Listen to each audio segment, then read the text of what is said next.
إخوة فأصلحوا بين أخويكم واتقوا الله لعلكم ترحمون আল্লাহ তাআলা সর্বপ্রথম সূরা হুজরাতের মধ্যে সম্বোধন করে বলতেছেন, দেখো তোমরা একে অপরে ভাই ভাই।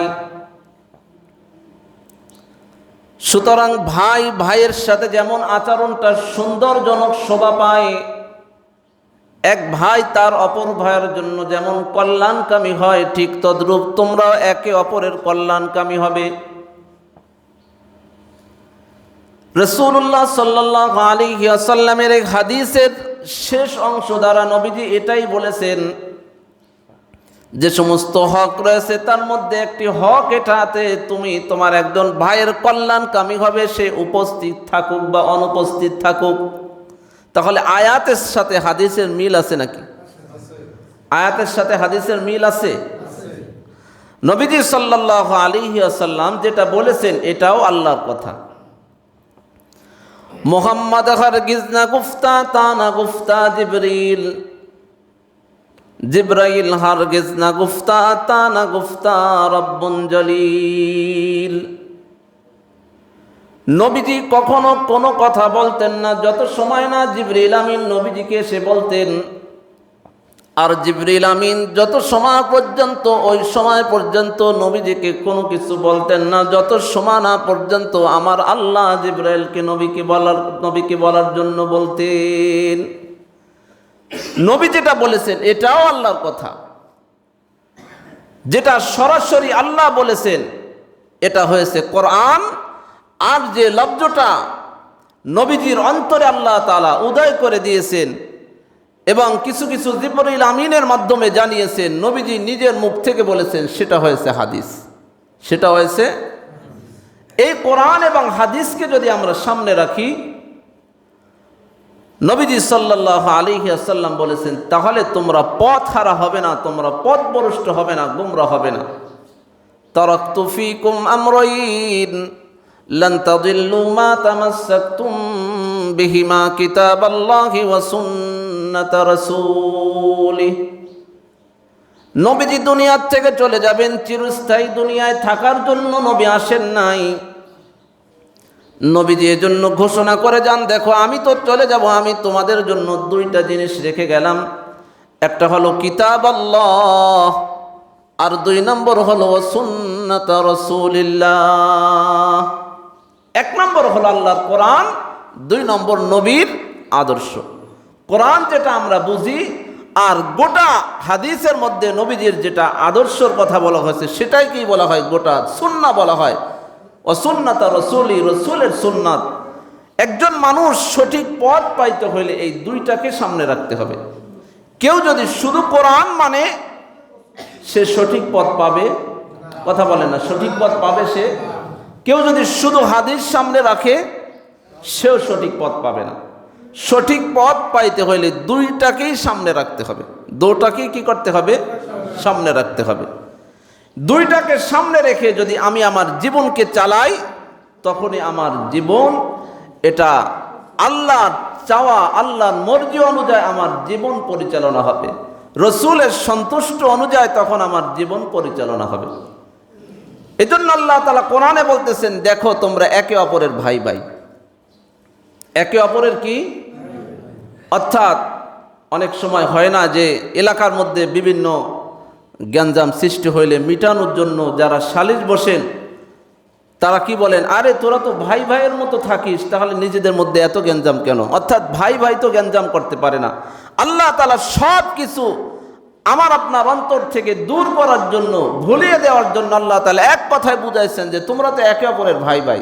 কিসে একে অপরের সাথে মারামারি, কিসে একে অপরের সাথে রক্তপাত, কেন একে অন্যের জমি দখল, কেন একে অন্যের উপরে লাঠি মারা, কেন একে অন্যকে হত্যা করা, কেন একে অপরকে গুলি করে হত্যা করা বা বিভিন্নভাবে লাঞ্ছিত করা, অপমানিত করা?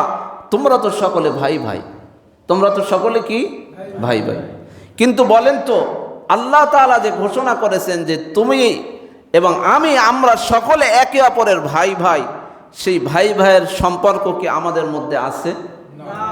আছে বলেন? দূরের তো দূরের কথা, অনেক সময় আপন ভাইয়ের মধ্যেও ভাই ভাইয়ের সম্পর্কটা থাকে না। আল্লাহ তাআলা যে ঘোষণা দিলেন, তাহলে আল্লাহ তাআলার ঘোষণাটা কি মিথ্যা? আল্লাহ তাআলা অবশ্যই যেটা বলেছেন অবশ্যই সত্য। আল্লাহ তাআলার এই ঘোষণা এটা আমার আপনার জন্য ওই সময় মানা সহজ হবে যখন কোরআন এবং সুন্নাহকে সামনে রাখব। এছাড়া যদি ভিন্ন কোনো জিনিস কারো মতাদর্শ লালন করি আর কারো মতাদর্শ পালনের জন্য যদি আমি আমার মন চাই জিন্দিগি নিজের খায়েশাতকে পূরণ করতে চাই, তাহলে বলেন মানুষের মধ্যে শান্তি আর শৃঙ্খলা আসবে? কোনোভাবেই আসবে না। শান্তি শৃঙ্খলার জন্য কোরআন এবং সুন্নাহর যে দিক নির্দেশনা এটা মানতে হবে যে দেখো তোমরা একে অপরের ভাই ভাই। নবীজি সাল্লাল্লাহু আলাইহি ওয়াসাল্লাম অন্য হাদিসের মধ্যে বলেন যে কোনো ব্যক্তি, কোনো একজন মানুষ, কোনো একজন মুমিন যে মুসলমান পূর্ণাঙ্গ ঈমানদার তত সময় পর্যন্ত হবে না যত সময় না নিজের জন্য যেটা পছন্দ করে অন্যের জন্য সেটা যত সময় সে পছন্দ না করবে তত সময় পর্যন্ত সে ঈমানদার হতে পারবে না। এটা কার কথা বলেন? হযরতে আবু যর রাদিয়াল্লাহু তাআলা আনহু তিনি দেখাইছেন নিজের জন্য যেটা পছন্দ করি অন্যের জন্য কেমন পছন্দ করতে হয়। নবীজির একজন সাহাবী হযরতে আবু যর তিনি আমার আপনার চোখে আঙ্গুল দিয়ে দেখিয়ে গিয়েছেন। হযরতে আবু যর রাদিয়াল্লাহু তাআলা আনহু ওনার বাসার সামনে দিয়ে নবীজির অন্য একজন সাহাবী তিনি যাচ্ছেন। প্রতিমধ্যে দেখতেছেন আবু যরের গায়ে দুই রঙের দুইটা চাদর, একটা চাদর পরা আর একটা চাদর গায়ে, আর ঠিক অপর পাশে আবু যরের গোলামের গায়েও দুইটা চাদর, একটা পরা আর একটা গায়ে দুই রঙের। তখন আল্লাহ রসুলের ওই সাহাবী আবু যরের কাছে জিজ্ঞাসা করলেন, ভাই আবু যর, তুমি যে একটা সাদা একটা কালো চাদর তুমি পরিধান করেছো, আর ঠিক অপর দিকে দেখি তোমার গোলাম সেও একটা সাদা একটা কালো চাদর পরিধান করেছে, তুমি যদি উভয়টা সাদা তুমি নিতা বা উভয়টা সাদা যদি তুমি তোমার গোলামকে দিতা, উভয় কালো চাদর যদি তুমি নিতা বা উভয় কালো চাদরটা যদি তুমি তোমার গোলামকে দিয়ে দিতা, তাহলে মানানসই হইতো। জামা এক কালারের যদি পায়জামা আর এক কালারের হয় দেখতে সুন্দর হয় নাকি? কথা বলেন না কেন? জামা পরে আসছি সাদা, পায়জামা যদি কালো পরে আসি দেখতে ভালো হবে নাকি? সাদার সাথে সাদার একটা মিল আছে, কালোর সাথে কালোর একটা মিল আছে। নবীর সাহাবী জিজ্ঞাসা করতেছে, ভাই আবু যর, তুমি এটা কেন করলা?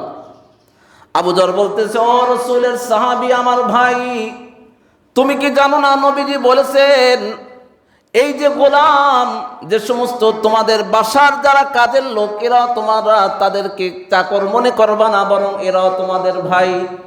ইখওয়ানুকুম খাওয়ালুকুম, এরা তোমাদের ভাই। তোমরা যা খাবে তাদেরকেও তাই খাওয়াবে, তোমরা যা পরিধান করবে তোমরা তাদেরকেও তাই পরিধান করাবে। এজন্য আমি বাজার থেকে আমার জন্য একটি চাদর কিনলাম আর আমার গোলামের জন্য একটি চাদর কিনছি। কখনো কখনো আমার মনে হয়েছে যে সাদা চাদরটা যদি আমি পরি তাহলে আমাকে দেখতে সুন্দর লাগবে। আর নবীজি বলেছেন কোন একজন ব্যক্তি ওই সময় পর্যন্ত পূর্ণাঙ্গ ঈমানদার বা মুমিন হতে পারে না যত সময় না নিজের জন্য যা পছন্দ করে তার ভাইয়ের জন্য তাই পছন্দ করে।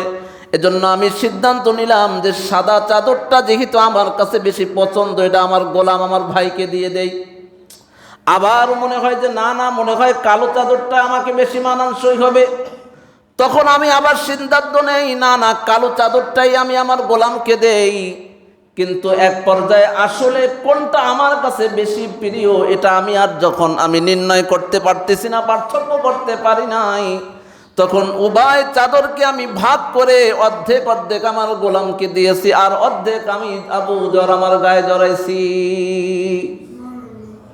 এটাকে বলা হয় ইন্নামাল মুমিনুনা ইখওয়াতুন ফাআসলিহু বাইনা আখাওয়াইকুম, যে একে অপরের ভাই, সুতরাং তোমরা একে অপরের সাথে কেমন আচরণ করতে হয় নবীর সাহাবী হযরতে আবু যর দেখাইছেন। কিন্তু আমি আর আপনি বলি একে অপরের ভাই, তাহলে কেন নিজের আপন ভাইয়ের মধ্যে জমি জমা নিয়ে এত ঝামেলা এত দ্বন্দ্ব? কেন তোমার হাতে তোমার একজন ভাই খুন হয়? আজকে সমাজে হয় কি হয় না? কথা বলেন না, খুন হয় কি হয় না? শুধু